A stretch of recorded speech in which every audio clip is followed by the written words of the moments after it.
Hey, this is Notser, and I want to talk about success in World of Warships, of course. We could talk about success all day. This is a topic I have wanted to talk about for weeks. But holidays, Graf Spee, German destroyers, wargaming, you name it, it's gotten in the way. But finally I can get to a video where I can address it. And why am I addressing it? Well, it seems every other day, every other week, I get asked, what's a good win rate?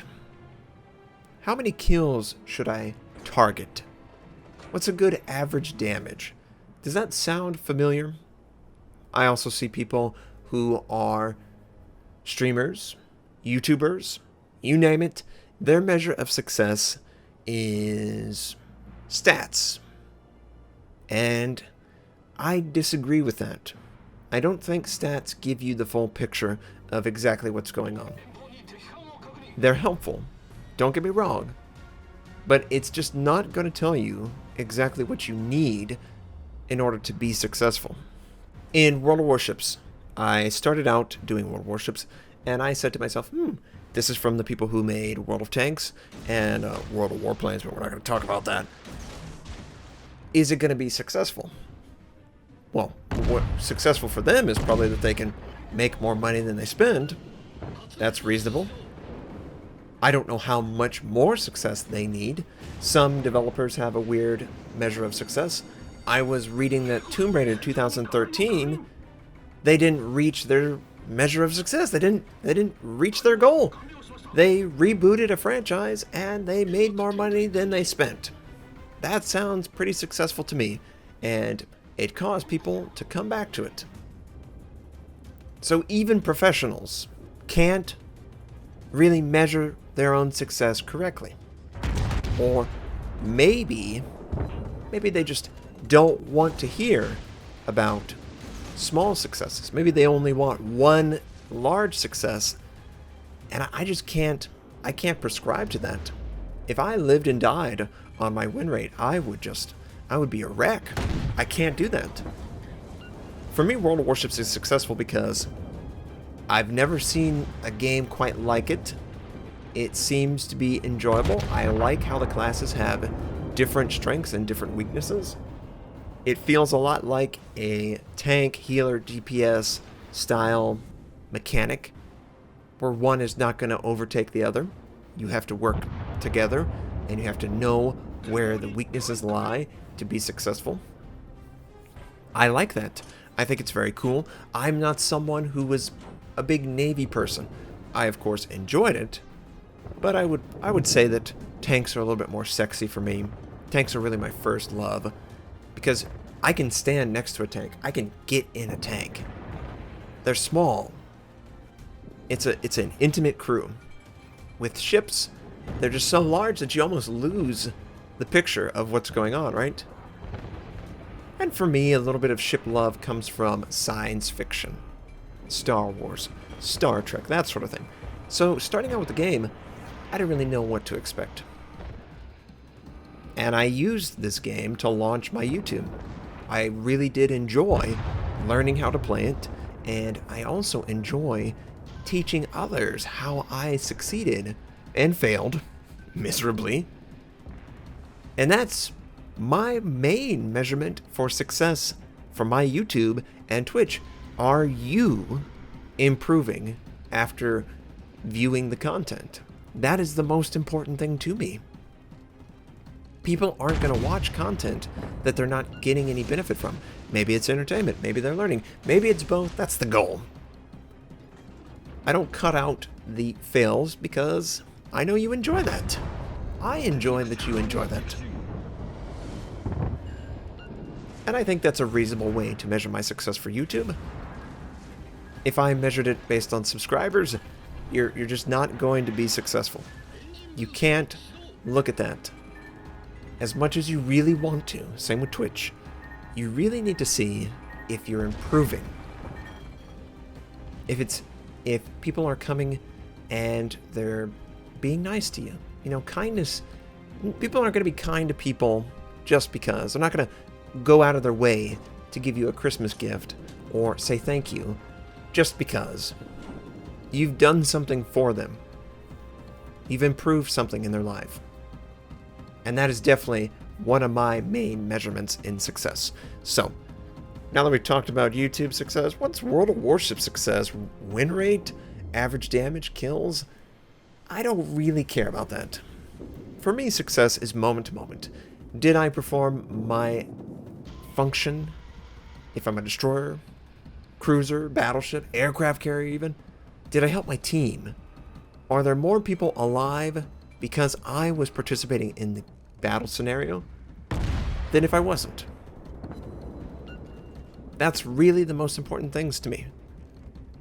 If I'm in my destroyer, am I going for the objective?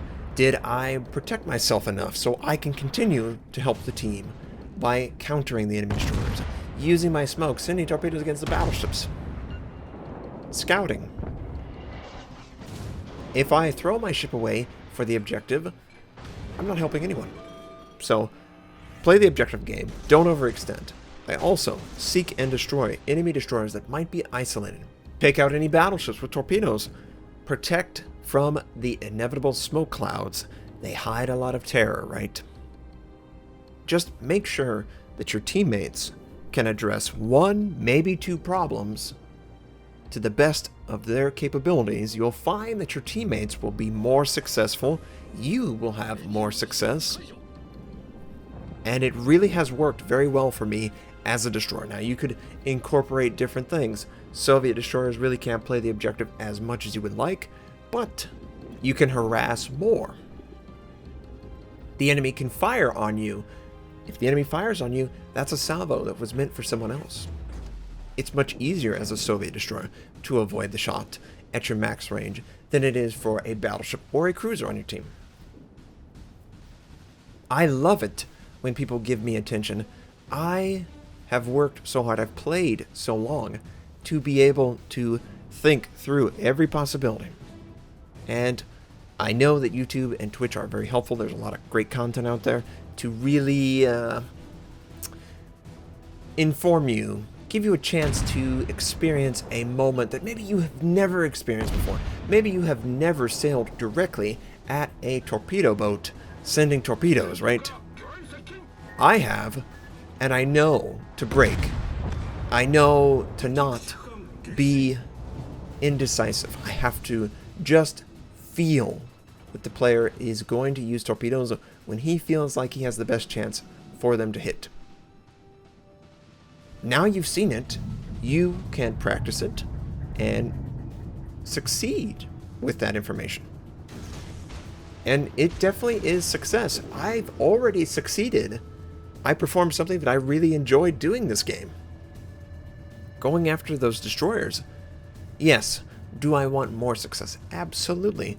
If I make a mistake, a very easy mistake that I've been able to fix previously, I'm not going to feel good about that. But I'm not going to forget the success that I had earlier in the match. Now, as a cruiser, your success is very different from a destroyer. You can't play the objective like a destroyer. Don't try to. You can't go after those battleships quite like a destroyer can, right? It's very dangerous for you to show any interest in a battleship, because those suckers, they will end you so quickly that you will wish you didn't even queue up into that match. So for me as a cruiser, I try to counter enemy destroyers that I know inevitably are going to try and play the objective. I try and use the information that's given to me. Either they're on the capture point, situation awareness is off, I see the obvious smoke cloud. If I have something to counter it, hydroacoustic, maybe I have short-range torpedoes, maybe I'm Japanese, you name it. You need to find what you're good at and try to do it to the best of your ability. Not every cruiser is the same. Not every player is the same. Some people fire with chain fire. Some people fire everything. Some people really enjoy AP. Some people enjoy AG. If you cannot mold yourself to the class or the line or the ship or whatever, then you need to try and put yourself in the best scenario so you can succeed. And maybe you can come back after you've gotten experience. Maybe you've learned, seen people play a certain ship or a certain way, and you can better understand it, better copy it, meld it into your gameplay. Now, as far as battleships are concerned, they are really terrifying, but they're also very interesting because they can move very slow. They spend a lot of time from objectives. Some people, their measure of success in a battleship is if they've survived, or did they take no damage. That's not really a good measurement of success, right? The early meta, like 6 months or a year ago, it was rampant. Battleships, max range, right? Very little damage taken. They didn't last, because that's not a good measurement of success. Success in a battleship, can I take out cruisers that obviously are putting pressure on other classes on my team? Have I absorbed attention in the form of shots? Have I assisted in the destruction of obvious targets that may or may not be close, right? Just because you're a battleship doesn't mean to ignore that destroyer that's 10 kilometers out.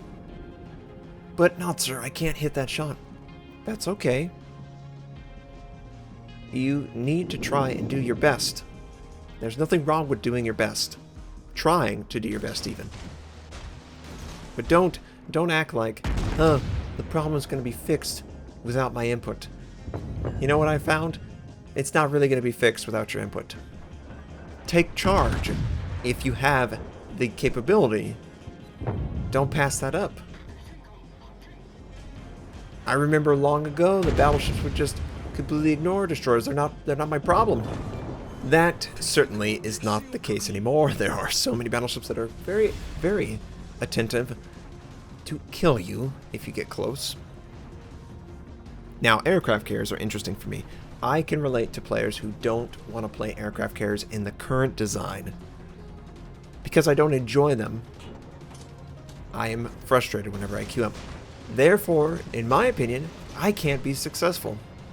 Even if I get 3 or 4 kills and we win the game, that is not the primary measurement of success for me. My success is joy. Did I improve my teammates' chance to succeed? Did I have personal success? Did I perform the objective I was seeking to do? The aircraft carrier, I really like going after destroyers. I really like denying them the line of sight that they provide their team. Isolated ships are great too. Sometimes you can't go after anyone because the tier is bad.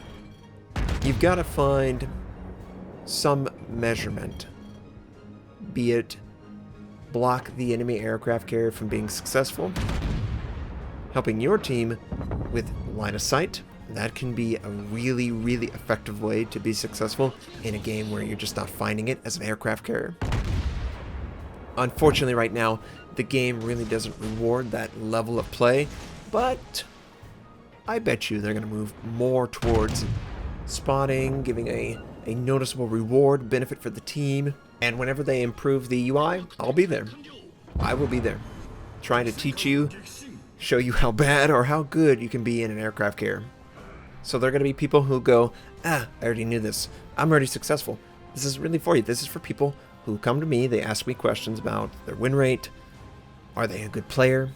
And I really don't want you to feel like you need my stamp of approval. If you've learned nothing from this discussion, just know I gain a lot of success from within. I don't care what other people think. I don't look at stat sheets. I don't do any of that. I set goals and I try and reach them. If I can't, I try and improve until I can. I hope nothing but success for you. I hope you have a fantastic day, and I'll catch you next time.